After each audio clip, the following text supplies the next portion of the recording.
पिछली क्लास में हमने अभी संधि को कवर किया है, 2 क्लासें हुई हैं।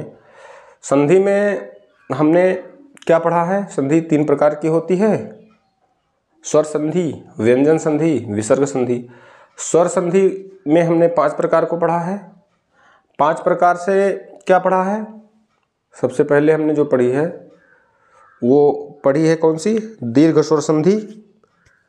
फिर दूसरी गुण स्वर संधि, उसके बाद तीसरी जो है वृद्धि स्वर संधि, और चौथी यण स्वर संधि। और अब हमें क्या पढ़ना है? एक अयादि पढ़नी है। बाकी उसके बाद जो है व्यंजन संधि और विसर्ग संधि हम पढ़ेंगे। तो अयादि संधि जो है सबसे पहले हम देख लेते हैं। एक चीज आपको बताई गई होगी कल या पिछली क्लास में, जो संधियां हैं उसके पहले नियम बताते हैं, फिर उसका एक शॉर्ट ट्रिक बताते हैं। ठीक, तो अयादि स्वर संधि पहले देख लेते हैं। अयादि स्वर संधि का नियम क्या है? सबसे पहले नियम क्या है वो देख लेते हैं, और आज नियम के बाद शॉर्ट ट्रिक लास्ट में बताएंगे जब सारी संधि खत्म हो जाएगी, यानी कि अयादि पढ़ाने के बाद। ये क्या नियम इसका क्या कहता है? अगर ए, आए, ओ, आओ, इसके बाद ए, आए, ओ, आओ के बाद क्या होता है? कोई स्वर आ जाता है, कोई स्वर, कोई स्वर, फिर क्या हो जाता है? इसका परिवर्तन होता है। वो किस प्रकार से होता है? ई का परिवर्तन जो होता है, यानी कि इसके बाद कोई स्वर आ जाए। वो स्वर छोटा बड़ा से लेकर कोई भी होता है। अगर इसके बाद कोई स्वर आता है तो परिवर्तन इसका कैसे होता है? ए का परिवर्तन अय में हो जाता है। अय जब होता है, इसके बाद अगर कोई स्वर आता है, इसका परिवर्तन कैसे हो जाता है? आय में। या ओ है, इसके बाद अगर कोई स्वर आ जाता है, इसका परिवर्तन कैसे हो जाता है? इसका परिवर्तन कैसे होता है? आओ में। अगर आओ के बाद कोई स्वर आ जाए तो इसका परिवर्तन आओ में होता है। तो हमको क्या याद करना है? ये चीजें, किसके बाद क्या आता है, ये नियम कह रहा है। नियम क्या कह रहा है? कि अगर ए, अय, ओ, आओ के बाद कोई स्वर आ जाता है तो उसका परिवर्तन अय, आय, ओ, आओ में हो जाता है। कैसे होता है? अय के बाद कोई स्वर आता तो अय हो जाएगा, अय के बाद कोई स्वर आता है आय हो जाएगा, ओ के बाद कोई स्वर आता औ हो जाएगा, औ के बाद कोई स्वर आता औ। इसमें एक बात और ध्यान दीजिएगा, जब इसका मिलान करेंगे हम तो मिलान में मात्रा का बहुत बड़ा प्रभाव पिछली बार भी पढ़ा था, यानी कि इसके पहले जो यण संधि भी पढ़ाए थे ये तो सेम रहेगा। इसके बाद जो मात्रा आएगी, जब कोई स्वर आएगा, इसमें इस स्वर की मात्रा का प्रभाव होता है। वो कैसे होता है वो आगे हम देखेंगे। इसका एक उदाहरण से हम थोड़ा सा समझ लेते हैं। जैसे नय प्लस अक क्या हो जाएगा? नायक। ठीक, बदला कैसे? ए था ना, ए, ये स्वर आ गया ना, स्वर किस में बदल गया? आय में बदल गया। इसी प्रकार से बदलाव होता है। तो आगे जो है हम देखते हैं, उदाहरण सहित एक एक चीज अच्छे समझते चलते हैं। सबसे पहले हम किसको मिला रहे हैं? ए को हम मिला रहे हैं छोटा आ से। ए को छोटा आ मिलाने के बाद हमारा क्या बन रहा? आय। अब इसका एक उदाहरण देख लेते हैं। उदाहरण क्या कहता है? ने प्लस अन, अय हो रहा ना, तो उसके बाद नयन हो जा रहा है। फिर आगे क्या देख रहे हैं? दूसरा उदाहरण एक मिला लेते हैं। अगर हम अय को छोटा से मिलाते हैं तो क्या होगा? अब अय को छोटा से मिलाने के बाद आय बन रहा है ना यहाँ पे, तो इसका एक उदाहरण लेते हैं। गय प्लस अक, गायक। ठीक, चलिए ठीक है, और थोड़ा सा आगे बढ़ते हैं। अगर आय को छोटी ई से मिला देते हैं तो आय को छोटी से मिलाएंगे तो आय बन जाता है। उदाहरण क्या ले लेते हैं, गय प्लस ईका, गायिका। इसी चीज की चर्चा हम कर रहे थे। आपने देखा क्या होगा, अभी तो हमने बताया आय आय औ आओ हो जाता है ना, लेकिन ये छोटी ई की मात्रा लगने से, ये छोटी ई की मात्रा, इसका प्रभाव कहाँ पड़ गया, यहाँ पे पड़ गया। तो यही आय का जो है आय हो गया, क्योंकि आय का तो आय बनना था, तो बनेगा स्वर आने के बाद आय ही, लेकिन ये इसका प्रभाव इस पर पड़ जाता है। और ऐसे ही एड़ में भी हुआ था। तो इस चीज़ को हमेशा याद रखिएगा, क्योंकि अभी शॉर्ट ट्रिक जब बताएंगे तो इसका ही उपयोग शॉर्ट ट्रिक में होता है, इस मात्रा का बड़ा प्रभाव होता है। चलिए ठीक है, और आगे बढ़ते हैं हम। अब ओ वाली सीरीज में देख लेते हैं। अगर ओ को हम छोटा आ से मिला लेते हैं तो ये क्या कह रहा है, कोई स्वर, तो इसको हम कहाँ क्या करेंगे, औ लिख देंगे। चलिए ठीक है, पो प्लस अन क्या हो जाएगा, ओ औ हो जाएगा ना, औ बदलना है इसको, पवन। बदल कैसे रहा है, पो को यहां से, ये मात्रा यहां से निकाल लेते हैं इसको, ये दोनों तो चीजें तो निकल ही जा रही हैं, ओ प्लस आ। अब ये यहां से खत्म होकर क्या बन जा रही, औ बन जा रही हैं, तो औ बन ही गया, पा व न पवन। तो बहुत सरल है, बहुत कुछ नहीं है इसमें, जिसको आप अच्छे से समझ सकते हैं। और थोड़ा सा हम और उदाहरण दे देते हैं एक दो, जिससे आप अच्छे से समझ जाइए। चलिए ठीक है, एक उदाहरण ले लेते हैं। ओ को अगर हम बड़ी ई से मिला देते हैं, बड़ी ई से मिला देते हैं ओ को, अभी बन जाएगा, क्योंकि औ बनना था, औ बनना था ना, अभी बड़ी ई की वजह से अभी बन जाएगा। ठीक, इसको क्या करेंगे, गो प्लस ईस, गो ईस क्या बन जाएगा, गवीस।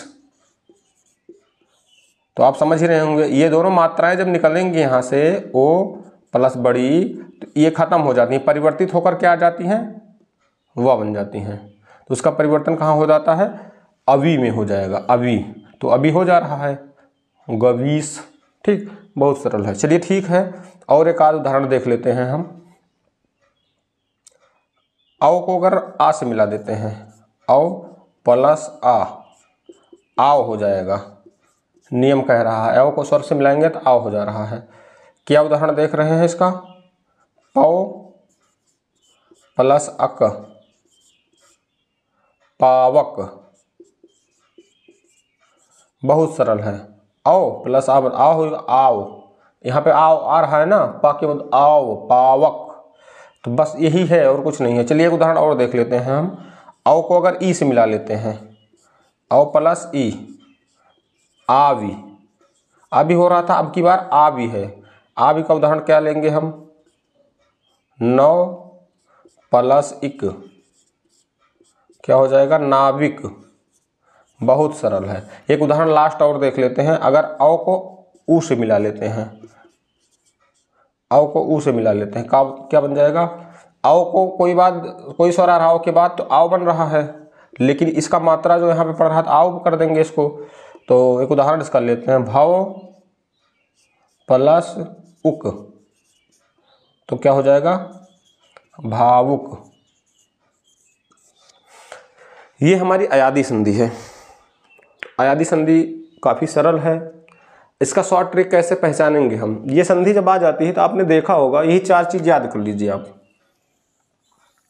हाँ, इतना है कि मात्रा का ध्यान दीजिएगा, अभी, आवी, यही सब आएंगे। मतलब आओ जरूर, आए आओ, औ आओ जरूर रहेगा। जैसे एक उदाहरण देखते हैं, अभी आ रहा ना, कौन सी संधि होगी, अयादी। आओ आ रहा है ना, अयादी। आ भी आ रही ना, अयादी। आ भी आ रही है, अयादी। आओ, आओ आ रहा है, आओ, अयादी। मतलब इसी से हमको यही इतना याद रखना है। इसमें मात्रा छोटी बड़ी की हो सकती है, आई आओ आओ करके, बाकी आएगा इतना ही शॉर्ट ट्रिक में याद रखना है। कोई भी संधि में अगर इतनी चीज़ें आ रही हैं तो हम सीधे सीधे क्या कर देंगे, उस पर मार्क कर देंगे। तो ये हो गई हमारी आयादी संधि, बहुत सरल है। शॉर्ट ट्रिक भी बता दिया आपको, यही इसी से शॉर्ट ट्रिक आपको करनी है। कोई भी उदाहरण आ जाता है, पहचानने को दिया जाता है अयादी स्वर संधि कौन सी है, तो आप अभी आय और आओ से करके निकाल सकते हैं, बहुत सरल है। चलिए ठीक है, अब हमको क्या देखनी है अगली संधि। अगली संधि ये हमारी स्वर संधि जो थी ये पूरी हो चुकी है। अब हमको देखना क्या है, अब हमको देखना है व्यंजन संधि। तो व्यंजन संधि जो देखते हैं, व्यंजन संधि के बारे में थोड़ा सा जान लेते हैं। व्यंजन क्या होता है? व्यंजन वही हम अभी हमने क्या पढ़ा, का खा गा घा अंगा चा छा जा झा इया, यही व्यंजन होता है। तो व्यंजन की बेसिक चीज़ें पहले हम क्या जान लेते हैं। व्यंजन में 5 वर्ग होते हैं। पहले व्यंजन का मूल रूप जान लेते हैं। ये जो व्यंजन होता है, ये व्यंजन का शुद्ध रूप क्या होता है? क्या ये का खा गा घा मूल रूप है इसका? ये शुद्ध रूप नहीं है। इसका मूल रूप जो होता है वो होता है का, क्योंकि ये जो का है ये ऐसे मिलकर बना होता है, ठीक, इनसे मिलकर बना होता है का। तो इसमें आ मिला हुआ है ना, लेकिन अगर आ हटाएंगे तब जाके हमारा का मूल रूप, शुद्ध रूप जो व्यंजन का होता है वो ये होता है, ना कि ये वाला। इस चीज को जान लीजिएगा। दूसरी चीज ये है कि इसके 5 वर्ग होते हैं। अब 5 वर्ग जान लेते हैं, कौन कौन से वर्ग होते हैं। वर्ग होते हैं का, चा, टा, ता, पा। 5 वर्ग होते हैं। 5 वर्ग का जानना आपको जरूरी है, इसलिए नहीं कि व्यंजन संधि में देखिए ये जाने रहेंगे तो व्यंजन संधि नहीं है, ये वैसे भी आपके काम आएगा। का वर्ग का मतलब क्या हुआ? इस वर्ग का मतलब होता का के बाद जितने भी वर्ण आते हैं, का के बाद क्या आएगा, का खा गा घा, गा घा अंगा चा छा जा झा इया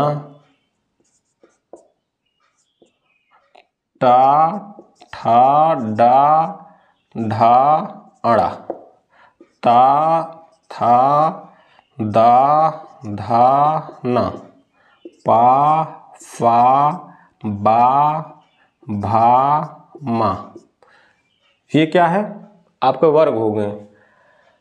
ये क्या हो गया है? पहला वर्ग, मतलब वर्ण का जो है वर्ग में स्थान होता है, पहला स्थान, दूसरा स्थान, तीसरा स्थान, यानी कि किसी वर्ग का चौथा वर्ण इस वर्ग का चौथा वर्ण है। का वर्ग का पहला वर्ण ये सब होंगे, ये सब पहले वर्ण हैं। दूसरा वर्ण, तीसरा, चौथा, ये है 5वां, ठीक। व्यंजन संधि में इसका बहुत बड़ा रोल होता है, इसीलिए हम आपको बता रहे हैं आपके समझने के लिए। आप एक बार समझ लीजिए, नोट्स बनाने की कोई ज़रूरत नहीं है कि आप इसको बनाइए ही, बस आपको समझाना हमारा काम है।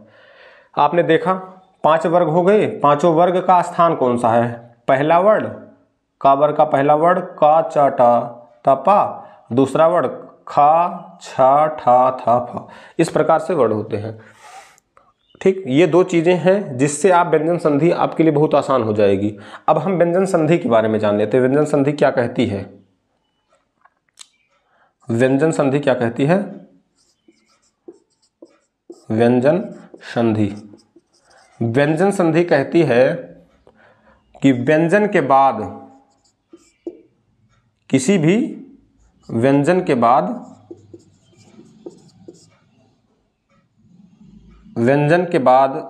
स्वर या व्यंजन,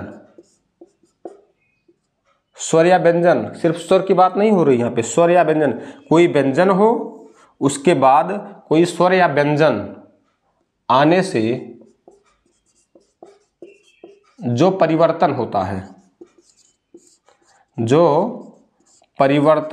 है उसे हम क्या कहते हैं? व्यंजन संधि कहते हैं। कैसे? उदाहरण ले लेते हैं। उत प्लस हार क्या हो जाएगा, उद्धार, उद्धार। ठीक, इसमें क्या मिल रहा है आपको, ता मिल रहा है प्लस हा। ठीक, ताहा, इस ताहा मिलके क्या बन रहा है, धा बन रहा है। ये क्या कह रहा है, ये यही कह रहा है कि व्यंजन के बाद, ये व्यंजन हो गया, इसके बाद कोई स्वर या व्यंजन है, मान लीजिए व्यंजन आ गया हा। अब ये अभी आगे के नियम में पढ़ाएंगे, ता वाले ता संबंधी नियम जब आएगा तो कैसे धा बन रहा है। बाकी आपको इतना अभी जानना है कि ता के बाद कोई व्यंजन आया और व्यंजन के बाद जो है, मतलब कोई व्यंजन के बाद व्यंजन आ रहा है, ये व्यंजन ये भी व्यंजन, परिवर्तित रूप इसका धा बन रहा है। ठीक, बस यही चीज है। अब हम क्या जानेंगे, अब हमको जानना है कि परिवर्तन कैसे हो रहा है, क्या हो रहा कैसे, सबका एक नियम जान लेते हैं। चलिए, नियम, पहला वाला नियम क्या कहता है, अब इसी चार्ट की जरूरत पड़ेगी हमको, यही जो समझे थे वो पहला नियम क्या कहता है। पहला नियम कहता है कि किसी भी वर्ग के, किसी भी वर्ग के, किसी भी वर्ग के पहले वर्ण का तीसरे वर्ण में परिवर्तन, वो कैसे होगा, ये क्या है, ये नियम है, व्यंजन संधि का नियम हम बता रहे हैं आपको। किसी भी वर्ग के पहले वर्ण का तीसरे वर्ग में परिवर्तन कैसे होता है, वो चीजें हमको देखनी है। इसके लिए क्या कहते हैं, ये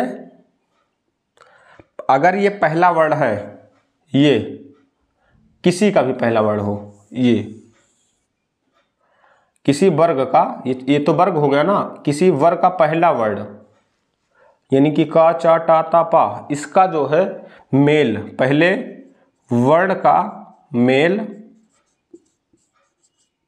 क्या हो जाता है, तीसरे वर्ग, तीसरे से हो जाता है, यानी का का मेल गा से हो जाए या चौथे से, का मेल अगर गा या घा, ठीक, इन दोनों से, ये कह रहे हैं तीसरा चौथा।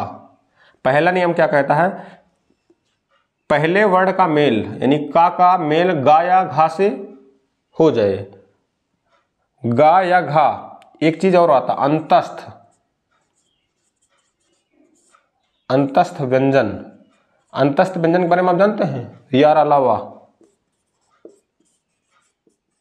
समझ गए, मतलब किसी वर्ण का, यानी कि ये जो का वर्ग, मतलब का वर्ग नहीं, ये पहला वर्ण है, इनका मेल अगर, इनका, इन्हीं का, किसी का मेल, चाहे का हो, चा हो, टा हो, ता हो, पा हो, इनका मेल किससे किससे हो जाए, तीसरे वर्ण से, चौथे वर्ण से या अंतस्थ व्यंजन से, अंतस्थ व्यंजन, मतलब समझ गए ना। तीसरा वर्ड कौन सा हो गया, गा जा डा दा बा, इनका मेल इनसे हो जाए, इनसे हो जाए, या यारा लावा से हो जाए। ठीक, समझ में आ गया ना। ये पूरे पहले वर्ड जो है का चा टा ता पा का, अगर मेल इनसे, इस वर्ड के पूरे, इस वर्ड के पूरे या यारा ला से हो जाता है, तो इसका परिवर्तन कैसे होता है, इसका परिवर्तन किसमें हो जाता है, परिवर्तन बनता क्या है इससे, ये तीसरा वर्ण वाला ही बनेगा, बन के क्या आएगा, तीसरा वर्ण। अब इसको समझेंगे कैसे, उदाहरण ले लेते हैं। जैसे का वर्ण का कोई एक ले लेते हैं, अगर देख लेते हैं, पहले एक उदाहरण ले लेते हैं, का वर्ण का परिवर्तन कैसे तीसरे वर्ग में होता है। जैसे दिक प्लस गज, दिक प्लस गज। अब ये का है, इसका परिवर्तन, अब यहां पे क्या आ रहा, गा आ रहा है, ये का है प्लस गा। अब हम देख लेते हैं, का मेल हम कहां से कर रहे हैं, तीसरे वर्ण से, तो बनेगा क्या, वो तो नियम कह ही रहा है ना, पहले वर्ग से अगर तीसरा, चौथा या अंतस्थ व्यंजन अगर मिल रहा है तो तीसरा वर्ण बनेगा। अब इसका मेल भी अगर तीसरे से हो रहा है का, तो फिर तीसरा ही बनना है इसको, क्योंकि तीसरा वर्ण बन के आ रहा है, तो तीसरा वर्ग क्या बन के आ जाएगा, गा ही बन रहा है। इसका क्या हो जाएगा? दिग्गज। क्यों हो जाएगा? क्योंकि ये नियम कह रहा है। चलिए हम और आगे देखते हैं, चा का नियम देख लेते हैं। एक चा से बना हुआ, अच प्लस आदि। अब क्या करेंगे? अब की बार क्या मिल रहा है? चा प्लस बड़ा। अब ये क्या कह रहे हैं? अच धन आदि। अब की बार क्या कर रहे हैं कि नियम क्या कह रहा था? स्वर या व्यंजन आने से जो परिवर्तन होता है। अब की बार ये जो बदल रहा है आजाद में बदल जा रहा है। ठीक, जा में। क्यों बदल रहा है ये जा में? चा वाला किस में परिवर्तित हो रहा है? तीसरे वाले में। ये नियम कह रहा है। नियम क्या कहा था कि पहला वक्त तीसरे में चेंज होगा ना, तो चा किसरे में चेंज हो रहा है? तीसरे में। और ये जा बन जा रहा है, आ को जा में चेंज कर दिए तो आज़ादी हो गया। अब हम टा वाला देख लेते हैं। का हो गया, चा हो गया, टा वाला थोड़ा देख लेते हैं। टा वर्ग में क्या है? षट प्लस आनन। अब ये टा है, टा वर्ग में ये क्या बोल रहा था? टा है और ये या है। टा का किस में चेंज होना है? डा में। तो चेंज कर देते हैं सीधे सीधे, टा को डा में सडानन कर देते हैं। सरल है, काफी सरल है। इसको डा में चेंज कर देते हैं ना, क्योंकि ये कह ही रहा है चेंज कहाँ पे हो रहा है? तीसरे में चेंज हो रहा है। बस ये इन्होंने कहा ही है तीसरे में चेंज करने के लिए। चलिए ठीक है, टा हो गया। अब का चा टा ता वाला देख लेते हैं। ता वर्ग का उदाहरण, उत प्लस योग। ता का कहाँ चेंज करेंगे हम? ता को दा में चेंज कर देंगे, उद्योग। कितना सरल है, बहुत सरल है। टा के बाद का चा टा ता पा। पा का उदाहरण ले लेते हैं। पा के उदाहरण में क्या देख लेंगे? अप प्लस धी। पा कहाँ किसमें? बा में चेंज हो रहा है। बस बा में चेंज कर लेते हैं, आप धी। पा को हम बा में चेंज कर लिए। तो बहुत सरल है, इसमें बहुत कुछ नहीं है। चलिए ठीक है, ये तो पहला नियम हमने पढ़ लिया। अब थोड़ा सा नियम जो है हम दूसरा देखते हैं। व्यंजन संधि का दूसरा नियम क्या है? क्वेश्चन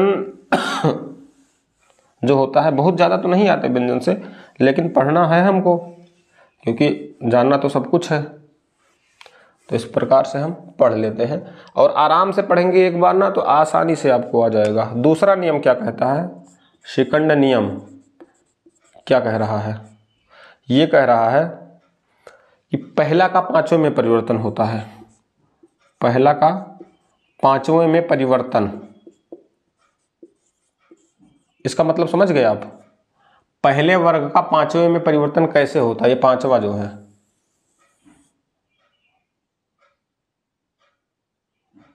क्यों होता है, कैसे होता है? अगर किसी पहले वर्ण का मेल, पहले वर्ण का मेल किसी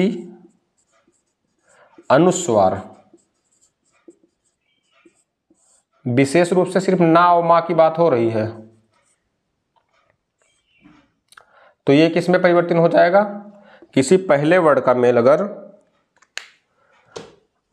किसी अनुस्वार से हो जाता है, इसका ये जो पहला वर्ड यही तो हुआ, इसका मेल अगर किसी अनुस्वार ना या मां से होता है, ये ना मां अनुस्वार है, इसका मेल अगर ना मां से होता है तो पांचवा वर्ग बनता है। बनता क्या है? पांचवा वर्ग, सॉरी पांचवा वर्ण नहीं, पांचवा वर्ण बनता है।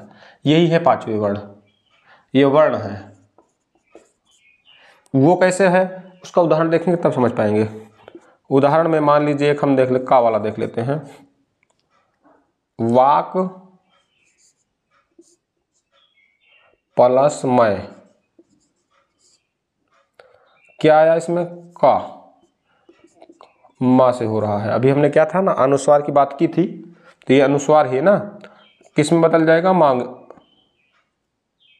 किस में बदल जाएगा, का अंगा में बदलना है, क्योंकि ये उठ के डायरेक्ट क्या होगा, अपने पांचवें में बदल रहा है। नियम ने कहा था पांचवा वर्ड, तो इसको क्या करेंगे हम, वांग्मय। सरल है ना। इसका क्या किए हम, उठा के इसमें पांचवें में कर दिए, क्योंकि नियम ही कह रहा था पहले का पांचवें में। देखिए नियम लिखा है, पांचवें का पांचवें में परिवर्तन। अगर इसके बाद, इस व्यंजन के बाद कोई क्या आ रहा, अनुस्वार, मां या ना आ रहा है, तब का नियम है ये, ध्यान दीजिएगा। चलिए एक आध वर्ड का और देख लेते हैं, टा का देख लेते हैं। षट प्लस मुख,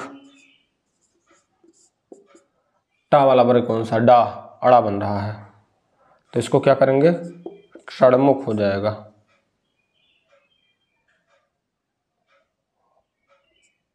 षडमुख,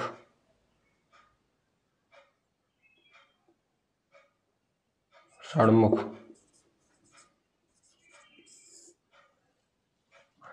अब क्या देखेंगे, टा के बाद ता देख लेते हैं एक आध और। ता वाले में क्या देखते हैं, चित्त प्लस मय। तो ये क्या कह रहा है कि ये ता जो है किस में परिवर्तन, ता का ना में परिवर्तन होना है, तो चिन्मय कर देंगे बस। तो हमने क्या देखा है कि नियम जो है सिर्फ याद कर लेना हमको। पहला का पांचवें में परिवर्तन हो रहा, कब हो रहा है, जब किसी व्यंजन का, यानी कि ये जो पहले वर्ग का अगर नामा में अगर मेल हो रहा है तो पांचवा वर्ड कंक्लूजन में पांचवा वर्ड ही आएगा। चलिए थोड़ा सा और देखते हैं, एक आध नियम और पढ़ते हैं। कुछ छा से संबंधी नियम है, छा, व्यंजन संधि में छा अक्षर जो है उससे संबंधी कुछ नियम है, उसको देख लेते हैं। संबंधी नियम, वो क्या कहता है, अगर किसी भी ह्रस्व स्वर का मेल छा से होने पर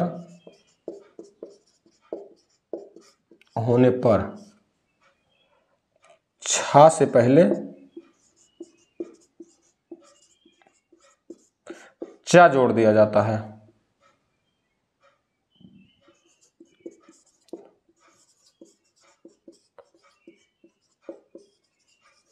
समझ गए ना, नियम क्या कह रहा है, किसी भी ह्रस्व स्वर के मेल छा से होने पर छा से पहले चा जोड़ दिया जाता है। अब ऐसे नहीं समझ पाएंगे, इसका पहले उदाहरण देखिएगा। जैसे बी प्लस छेद, क्या हो जाएगा, विच्छेद। इन्होंने क्या कहा था, ह्रस्व स्वर का मेल छा से होने पर, छे से मिल रहा है ना, तो छा के पहले क्या हो जाएगा, चा बन जाएगा अपने आप। चा बन गया ना, आधा चा बना कि नहीं बना, विच्छेद। तो ये छा से संबंधित नियम है, बहुत सरल है, बहुत कुछ नहीं देखना इसमें। चलिए ठीक है, इसके बाद हम जो देख लें, ता संबंधी कुछ नियम है जो देख लेते हैं। ता संबंधी नियम क्या कहते हैं, अगर ता का मेल जो है, ता का मेल अगर चा छा से होता है तो क्या बन जाता है, चा। ता संबंधी नियम क्या है, अगर ता का मेल हम चा और छा से करा देते हैं, इस ता का मेल चा और छा से करा देते हैं तो क्या होता है। अब इसकी कोई ज़रूरत नहीं है, इसको हम मिटा भी सकते हैं, ये दो नियम में काम आ रहा था।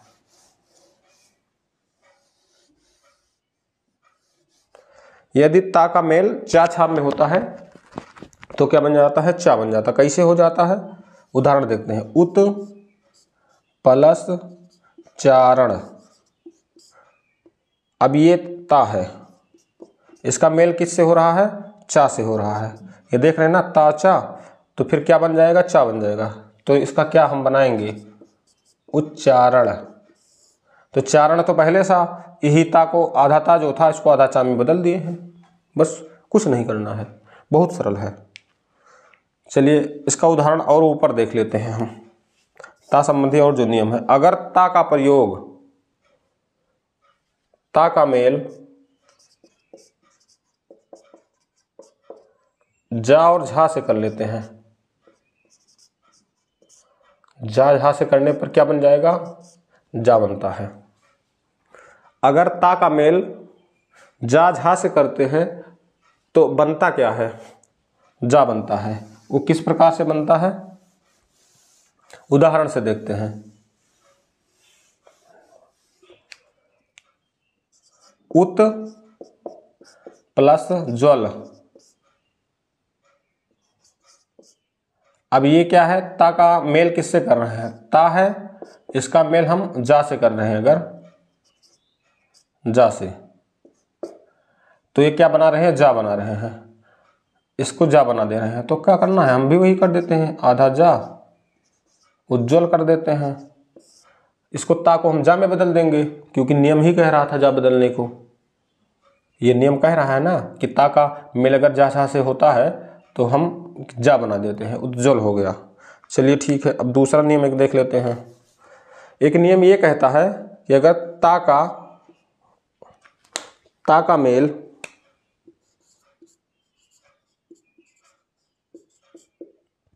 टा या डा से हो जाए, टा या डा से हो तो क्रमशः टा या डा हो जाता है। ता का मेल टा या डा से होता है तो क्रमशः टा या डा हो जाता है। उदाहरण से हम देखते हैं। उदाहरण क्या कहता है? बृहत प्लस टीका। अब ता को हम क्या करते हैं? टा से अगर मिला रहे हैं ता को तो बदल किस में रहा? टा में ही बदल रहा है। क्रमशः पहले टा को टा में ही बदलना है ना, डा को डा में बदलना है। ये ता बदल जाएगा डा में। कैसे बदलेगा? टा में, इसको क्या लिखेंगे?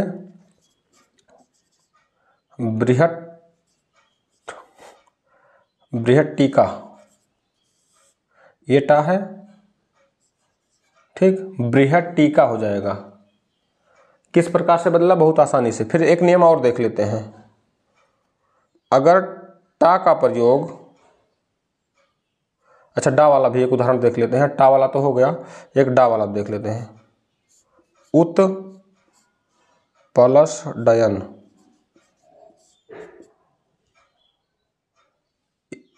ये क्या हो गया? ता प्लस डा। इसका मेल हम डा से करा रहे हैं तो डा बन जाएगा, उड्डयन हो जाएगा, उड्डयन। बहुत सरल है, काफी सरल है। तो एक नियम और देख लेते हैं, लास्ट वाला, उसके बाद हम दूसरी संधि पढ़ेंगे। अगर ता का प्रयोग, ता का मेल ला से हो जाता है तो क्या बनता है? ला ही बनता है। किस प्रकार से ला बनता है वो यहाँ पे हम उदाहरण से देखेंगे। जैसे उत प्लस लास। अब ये ता है और ये ला है, ता का बन रहा तो यहाँ पे ला बन जाएगा, ता ला बनेगा, बाकी ला तो रहेगा ही, ये ला बन जाएगा। कैसे? क्या करेंगे? उल्लास। तो ये जो ला है यही बना है, यानी कि ता जो है चेंज होके आधा ला बन गया, क्योंकि इन्होंने नियम में कहा था ता का मेल जो ला से होगा तो आधा ला बन जाएगा। ठीक, चलिए एक उदाहरण और देख लें। उत प्लस, चलिए इसका उदाहरण तो हो ही गया फिलहाल। अब दूसरे एक नियम और छोटा सा बचा, उसको देख लेते हैं। अगर ता का मेल हा से हो जाता है, ता का मेल हा से होता है तो क्या बनता है?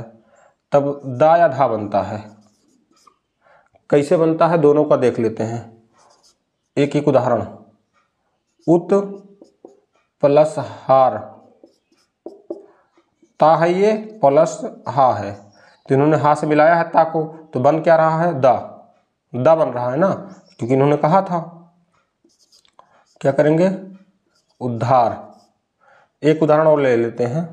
अगर उत प्लस दत्त, दत्त दत्त, तो यहाँ पे ता है, यहाँ पे दा है। अब ता का दा से मिलाएंगे तो उद्दत हो जाएगा।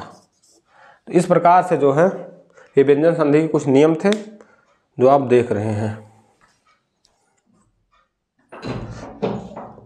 अगला नियम हमारा क्या है, अगला नियम जो है व्यंजन संधि का वो है ना से संबंधित नियम। क्या है, ना से संबंधित नियम क्या कहता है, ये कहता है कि अगर री रा खटीसा के बाद क्या आ जाए, के बाद ना व्यंजन आ जाए, तो क्या हो जाता है, ना का ड़ा बन जाता है, ना का बड़ा बन जाता है। इसको उदाहरण से कैसे समझते हैं ये देखते हैं हम। जैसे परा प्लस मान, क्या हो जाएगा, परा। ये क्या बोल रहे हैं, री, ये समझ लीजिए री रा आया है। अब री जो आ गया है यहाँ पे, इसके बाद ये क्या बदल रहा है, इसका कह रहे हैं इसके बाद जो है ये ड़ा में बदल जाएगा, तो प्रमाण से क्या होगा, प्रमाण। देख रहे हैं इसका प्रभाव कहाँ जाके पड़ रहा है, यहाँ पे पड़ रहा है। तो ये हो गया ना से संबंधित नियम। तो एक नियम और पढ़ लेते हैं, माँ से संबंधित नियम। ठीक, माँ से संबंधित नियम क्या है,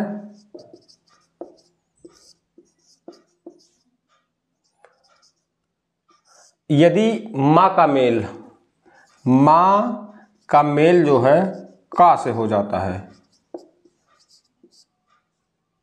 माँ का मेल का से लेकर माँ तक कोई भी वर्ड आते हैं, माँ का मेल का से लेकर डाट डाट का ख गंगा चचरिया टटरा तरहदाना पाप फा बाप भा माँ, यहाँ तक किसी भी वर्ड से होता है तो क्या हो जाता है, माँ का क्या बन जाता है, माँ का क्या बन जाएगा, माँ का पंचमा अक्षर, पंचमा अक्षर या अनुस्वार, अनुस्वार बन जाता है। कैसे जानेंगे इस बात को, चलिए एक उदाहरण लेते हैं। सम प्लस गति। अब माँ का मेल कहाँ से हो रहा है, गा से हो रहा है। अब क्या बन जाएगा, अनुस्वार या पंचमा अक्षर बन क्या रहा है, संगति। ये क्या बन रहा है, संगति। यही अनुस्वार है। इसी प्रकार से चेंज होता है। चलिए एक आध नियम और पढ़ लेते हैं। अगर माँ के बाद, ये अगला नियम क्या है, ये अगला नेक्स्ट रूल क्या कहता है, अगर माँ के बाद माँ आ जाता है, माँ के बाद क्या आ जाएगा, माँ, तो क्या होता, कोई परिवर्तन नहीं होता है। जैसे सम्मान, सम प्लस मान, क्या करेंगे इसको, सम्मान। ठीक, माँ के बाद अगर माँ आ जा रहा है, कहीं पे भी देखेंगे आप ऐसे, तो कोई परिवर्तन नहीं होना इसको। ठीक, चलिए ठीक है, एक आध नियम और पढ़ लेते हैं। नेक्स्ट रूल क्या कहता है, नेक्स्ट रूल, ये सा से संबंधित नियम है। सा, ये क्या कहता है, अगर सा से पहले सा से पहले छोटा आ या बड़ा आ न होकर से भिन्न स्वर, से भिन्न स्वर, यानी छोटा आ बड़ा आ ना हो, उसके बाद कोई भी हो, ये दोनों ना होने पाए। इसका सा से पहले छोटा बड़ा ना हो, उसके बाद कुछ भी छोटी बड़ी छोटा बड़ा कोई भी स्वर आता है तो क्या हो जाता है, सा का खट्टी सा हो जाता है, खट्टी सा, खट्टी सा बन जाता है। कैसे देखते हैं, उदाहरण से देखते हैं। एक उदाहरण ले लेते हैं इसका कि सु प्लस समा, इसको क्या लिखेंगे, सुषमा, तो ये हो गया सुषमा। ये इतने नियम व्यंजन संधि में हैं, तो शायद जितना बता दिए हैं इससे बाहर का कोई नियम नहीं है। अगर आप अच्छे से पढ़े होंगे, समझे होंगे, तो व्यंजन संधि इससे ज़्यादा कुछ है ही नहीं। अब व्यंजन संधि हमारी खत्म होती है, हमने स्वर पढ़ लिया, व्यंजन पढ़ लिया। अब एक संधि जो है विसर्ग जो बाकी है, बहुत ज़्यादा तो नहीं पूछा जाता है, लेकिन अगर हम पढ़ ही रहे हैं तो अच्छे से क्यों ना पढ़ लेते हैं, जिससे पूरी की पूरी संधि हमारी कवर हो जाए। इस प्रकार से हमको क्या पढ़ना है, विसर्ग संधि, विसर्ग संधि। इसी व्यंजन संधि की तरह इसके भी कई नियम हैं, इसको हम जानते। सबसे पहले विसर्ग संधि होती क्या है। अब इसमें विसर्ग संधि ये होती है, अगर विसर्ग के बाद स्वर या व्यंजन, स्वर या व्यंजन आने पर विसर्ग में जो विकार या परिवर्तन हो, उसे ही कहते हैं विसर्ग संधि।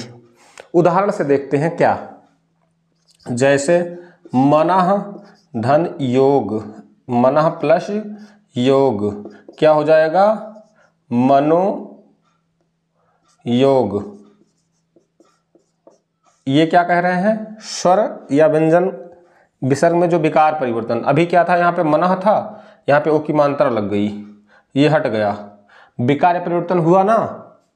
अब ये कैसे हुआ वो तो नियम में पढ़ेंगे, लेकिन हुआ ना, इसका उदाहरण हम देख लेते हैं इस प्रकार से। चलिए हम इसके कुछ नियम है जो पढ़ लेते हैं विसर्ग संधि के। सबसे पहला नियम, रूल 1 क्या कहता है, अगर विसर्ग से पहले छोटा आ हो, ठीक, और बाद में विसर्ग पहले छोटा आ हो और बाद में क्या हो, तीसरा वर्ण, चौथा वर्ण, पांचवा वर्ण। तीसरा चौथा पांचवा समझ गए। तीसरा चौथा पांचवा का मतलब, जैसे अभी हम वर्ग पढ़ाए थे ना, ये काट चा टा ता पा 5 वर्ग होते हैं, वही उन्हीं वर्णों की बात हो रही। तीसरा वर्ण में जैसे का खा छोड़कर गा, घा अंगा, का खा छोड़कर गा घा अंगा, चा छा छोड़कर जा झा इया, टा ठा छोड़कर डा ढा अड़ा, मतलब ये जो तीनों होते हैं वही है पांचवा चौथा, तीसरा चौथा और पांचवा वर्ग जो होते हैं ये आता है। या अंतस्थ व्यंजन, अंतस्थ व्यंजन में लिख ही लेते हैं, या रा ला वा एक और हा, इतना चीज अगर आ जाता है, यानी किसी भी विसर्ग के पहले छोटा आ हो जाए और बाद में क्या है, तीसरा चौथा पांचवा वर्ग हो, या रा ला वा हा हो, ठीक। अब वर्ग तो बता दिया आपको, जैसे का खा छोड़कर गा घा अंगा, ये तीसरा चौथा पांचवा हो गया ना, इस प्रकार से। तो अगर आ जाता है तो क्या हो जाता है, इसका बनता क्या है, तब ये बन क्या जाता है, विसर्ग ओ में परिवर्तित हो जाता है, ये विसर्ग ओ में परिवर्तित हो जाता है, ठीक। इसका कुछ उदाहरण देख लेते हैं हम। उदाहरण में देखेंगे, पुरः धनहित, क्या करेंगे, इसको लिखेंगे हम पुरोहित। एक और नियम देख लेते हैं, अधः प्लस मुख, मुख अधोमुख, अधोमुख वयो प्लस वृद्ध, वयः प्लस वृद्ध, वयोवृद्ध। तो हम क्या देख रहे हैं यहाँ पे, सब जगह पे ये विसर्ग की जगह पे क्या आ रहा है, ओ आ रहा है। क्यों आ रहा है कि जैसे रा है, रा मतलब छोटा आ हो गया ना, यहाँ पे आधा रा और आ मिलकर ही तो बनता है ना, हल लगा होता है यहाँ पे, तो यहाँ पे छोटा आ हो गया। और यहाँ पे क्या हो गया, ये क्या कह रहे थे, ये रा सॉरी हा, अब हा आ गया ना, यहाँ पे हा आ रहा है, तो इन्होंने कहा था पहले आ हो और बाद में हा हो तो ओ हो जाता है, हो गया ना। सेम कंडीशन में ऐसे सारा होगा, तो आपने देखा कितने अच्छे से परिवर्तित होगा। ये तो नियम 1 हो गया। अब नियम 2 पढ़ते हैं। यदि विसर्ग के पहले, विसर्ग के पहले छोटा आ बड़ा आ को छोड़कर, छोटा आ और बड़े आ को छोड़कर अन्य स्वर आ जाएं, अन्य स्वर, यानी कि विसर्ग के पहले जो है छोटा आ बड़ा आ को छोड़कर कोई अन्य स्वर आ जाता है, कुछ भी, छोटा बड़ा ना हो, छोटी बड़ी बड़ा हो रही है, कुछ भी हो, उससे कोई मतलब नहीं है। तो बाद में क्या हो जाएगा, बाद में 3 4 5, यानी कि छोटा आ बड़ा को छोड़, पहले की बात हो रही है विसर्ग के, जैसे ये विसर्ग है, इसके पहले छोटा आ और बड़ा आ ये ना आए, 2 चीज। अब छोटी बड़ी कुछ आ जाए, इसके बाद में क्या आए, इसके बाद में तीसरा चौथा पांचवा, बस वही का खा छोड़कर गा घा अंगा, वर्ग की बात हो रही है, ये वर्ग है, वर्ग हो या रा ला वा हो, अगर ये आता है, यदि विसर्ग के पहले, ये विसर्ग हो गया, इसके पहले छोटा बड़ा को छोड़कर कुछ भी आ जाए और बाद में तीसरा चौथा वर्ग और पांचवा वर्ग आ जाए, या वा या वारा ला आ जाए, अगर ऐसा कुछ होता है तो विसर्ग किस में परिवर्तित होगा, रा में बदल जाता है। कैसे बदल जाता है, उदाहरण से देखते हैं। जैसे निह प्लस गुण क्या हो जाएगा, रा में बदल रहा है ना, तो हो जाएगा निर्गुण। एक उदाहरण और देख लेते हैं। निह प्लस अपराध, अपराध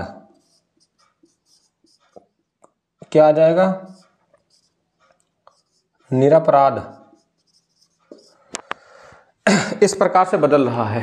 ठीक, चलिए हम और आगे बढ़ते हैं और जो कुछ नियम हैं विसर्ग संधि के और हम पढ़ते हैं। हमने कौन सा नियम पढ़ा, 2। एक में क्या बन रहा था, ओ बन रहा था, एक में रा बन रहा था। अब हम रूल नंबर 3 पढ़ते हैं। तीसरा नियम क्या कहता है, तीसरा नियम कहता है यदि विसर्ग के पहले, विसर्ग के पहले कोई स्वर, कोई स्वर हो और बाद में चा छा बड़ा सा हो तो विसर्ग क्या हो जाता है, ऐसे चेंज हो जाता है इसमें। मतलब समझे, मान लीजिए विसर्ग हो गया, इसके पहले कोई भी स्वर हो, कोई स्वर हो सकता है वो पहले, और बाद में क्या हो, चा हो, छा हो और सा हो, तो ये विसर्ग किस चीज में बदलेगा, ये इसका बदलाव कहाँ कैसे होगा, इस चीज में हो जाएगा, इसमें। अब इसका हम उदाहरण देख लेते हैं। उदाहरण क्या कहता है, जैसे एक देख लें, निह छ छल, यहाँ पे छ आ गया ना, जैसे कि ये हो गया क्या, ये हो गया विसर्ग, यहाँ पे छोटी ई है ना, ये छोटी की मात्रा है ना, तो छोटी ई हो गई, प्लस बाद में क्या आ रहा है, छ आ रहा है, तो ये विसर्ग किस में चेंज हो जाएगा, इन्होंने कहा सा में चेंज हो जाएगा, आधा सा है ना, तो इसको क्या लिखेंगे हम, निश्छल, यही आधा सा है, निश्छल।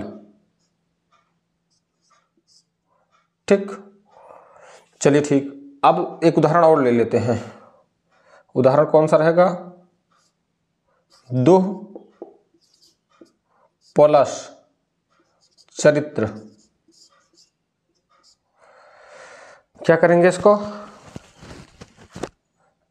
दा पे ये छोटू ऊ है, ये भी एक स्वर है, और स्वर के बाद चा आ रहा है, चा के बाद बदलेगा सा में, तो ये इसको क्या लिखेंगे हम, दुष्चरित्र।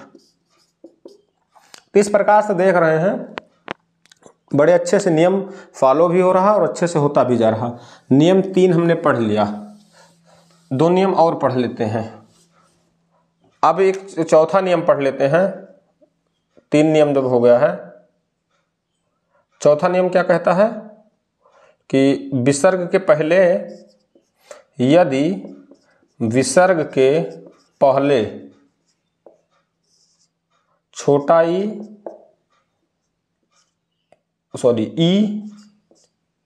ऊ आता है और बाद में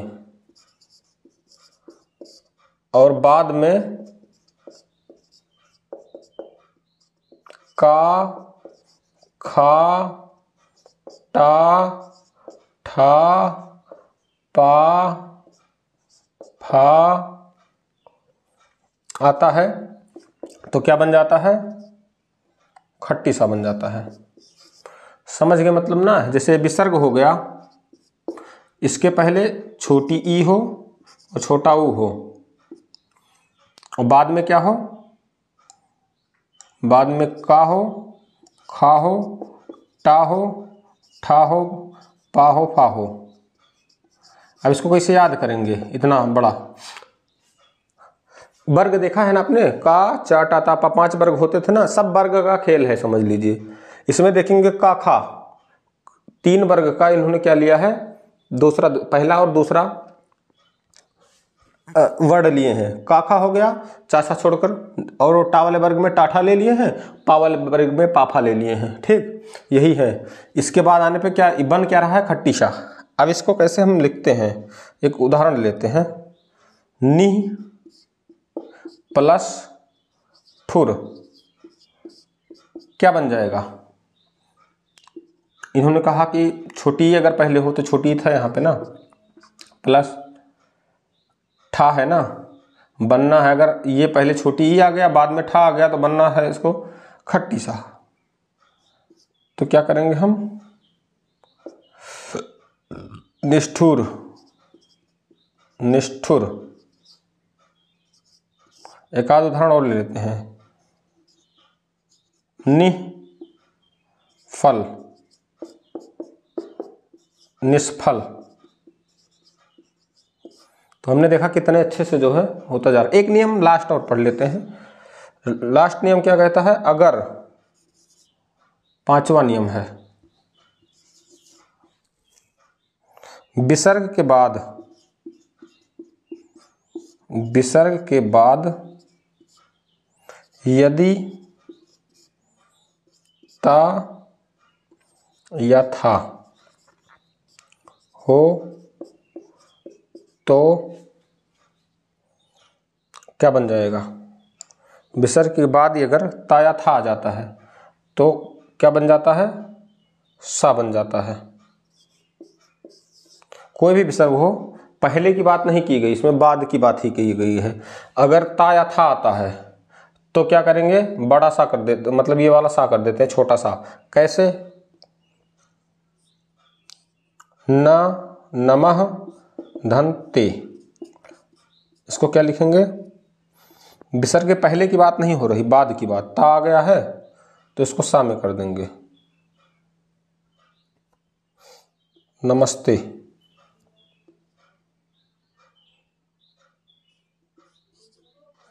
नमस्ते। विसर्ग में क्या चेंज करते हैं, विसर्ग को इस वाले सा में बदल देते हैं, ये वाला सा जो देख रहे हैं आप, नमस्ते। एक और देख लेते हैं, निह प्लस तेज, इसमें भी सेम चीज है, छोटी ही है, बाद की बात हो रही है, ता आ जा रहा है, तो इसमें भी क्या करेंगे, निस्तेज कर देंगे। चलिए इसी के साथ छोटा नियम और बच रहा है, एक और देख लेते हैं, 6वां नियम भी पढ़ लेते हैं। 6वां नियम क्या कहता है, अगर विसर्ग के पहले छोटा आ और बाद में का, खा, पा, फा आ जाता है तो विसर्ग में कोई बदलाव नहीं होता है। ये विसर्ग है, ये इसके पहले छोटा आ गया और बाद में क्या आ गया, का, खा, पा, फा आ गया, तो विसर्ग में कोई बदलाव नहीं होता है। जैसे प्रातः काल, प्रातः प्लस काल, इसको भी जो है लिखेंगे प्रातः काल। चलिए एक और देख ले, अंतः प्लस करण, अंतःकरण, ये कोई बदलाव नहीं हो रहा है। तो इस प्रकार से हमने 6 नियम पढ़ लिए विसर्ग संधि में, इससे ज़्यादा कुछ नहीं है, पूरी संधि हमारी खत्म होती है। आप अच्छे से अगर स्वर व्यंजन विसर्ग तीनों के नोट्स बनाए होंगे तो आप अच्छे से तैयार कर सकते हैं, बेहतरीन तरीके से पढ़ाई गई है। शॉर्ट ट्रिक, इसमें कोई विशेष शॉर्ट ट्रिक नहीं होता है किसमें, व्यंजन और विसर्ग में। वैसे हमने बताया भी था कि 90% क्वेश्चन जो आपके आते हैं स्वर संधि से ही। हाँ, आपको पढ़ना था, हमने सारी चीज़ें पढ़ा दी हैं कि कोई भी क्वेश्चन छूटने न पाए। अगर 50 नंबर की हिंदी आ रही है तो हमको 49 ना करना पड़े, इसलिए सारी चीज़ें हमने बता दी है। आप जो है अच्छे से पढ़ लीजिएगा। धन्यवाद।